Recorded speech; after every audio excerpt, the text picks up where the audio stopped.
Labdien! Jūs ir gatavs? Jā. Labdien! Esat atbraukuši uz Dzelzos jau 90.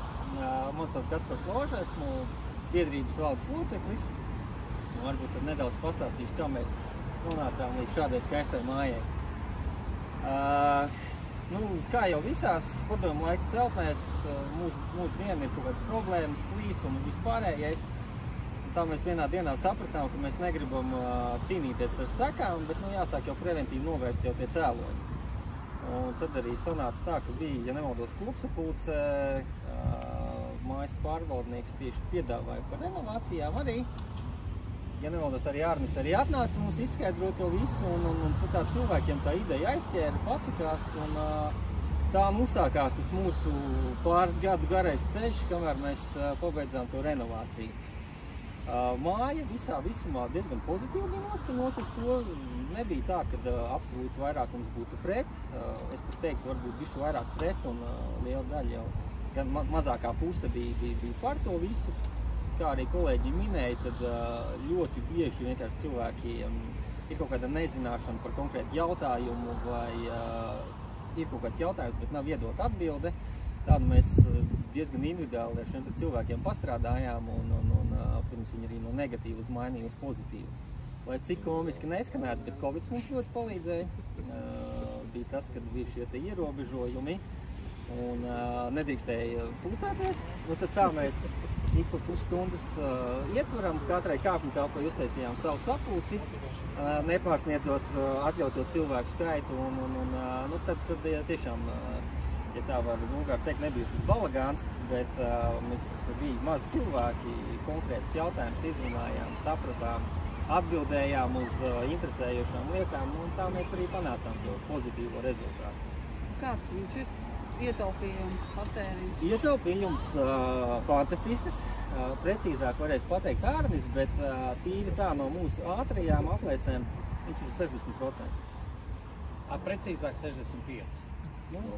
Tas ir ļoti labs pasākums. Ko jūs darījāt? Ļoti daudz ko darījām. Sākot ar visām siltināšanām, mainījām visas apkuras, ūdens trubas, inženieru komunikācijas.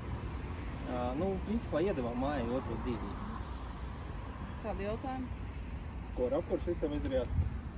Uztaisījām, kā sanāk, divcaurumu sistēmu. Jā, ārgājātas divcaurumu sistēmu. Katram iekšā dzīvoklī ir arī uz radiatoriem skaitītājs. Alokātors? Alokātors, precīzi, jā. Un principā ļoti var redzēt to atšķirību. Cilvēki arī, kam patīk siltāks, augstāks dzīvoklis. Es pieļauju, ka mēs ziemās un agros rudeņos neredzēsim, kā kaimiņu mājām atvērts logus, lai atveicinātu dzīvokli. Mēs tiešām ļoti labi regulēt to klimatu dzīvokli. Sezonu samazinā? Jā, mēs apkuru sezonu esam ļoti saīsinājuši, pieslēdzamies vieni no pēdējiem, atslēdzamies vieni no pirmajiem. Ventilācijas risinājums? No ventilācijas, jā, tas bija katram dzīvoklītim ielikām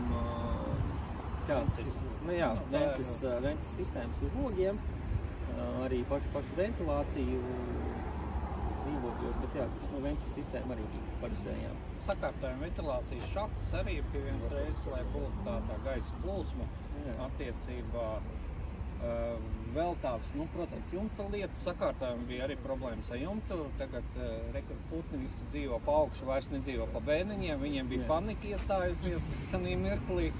Bet, ko es varu teikt, kā Kaspars minēja, diezgan tā veiksmīgi izgājām tam ciklonu cauri. Protams, būvniecības laikā bija ļoti daudz citu izaicinājumu, kas bija jārisina. To mēs baigi neiekļausimies, lai būtu viss skaisti, nevis slikti, kā tas ir šodien visi domā. Bet idejiski to, ka māja jau ir otru apkursu sezonu izgājusi cauri, gatavojās jau trešajai apkursu sezonai. Es arī te no savas puses izvilku statistiku. Un, kā jau Kaspars minēja, tad pats vidējais rādītājs zemākuma dzīvoklim bija 30 eiro par 54 kvadrātmetru dzīvokli apkuru. Un es paņēmu salīdzinājumu kaimiņu māju, tad starpība gandrīz 3,5 reizes ir. Tātad, faktiski arī no cilvēku paradiem, jo pirmā apkurss sezona bija vēl tā pieslīpēšanās, kā pareizi noregulēt lietas. Ir mājas otru valdes locekli, kas gāja pie katra dzīvokļa īpašnieka un stāstīja, kura vajag to termostatu pareizi noregulēt, kurā telpā, kā vajag. Un tad otrā apkurss sezona vispār parādīja to, ka beidzot cilvēki sapratuši, kā tas viss darbojās.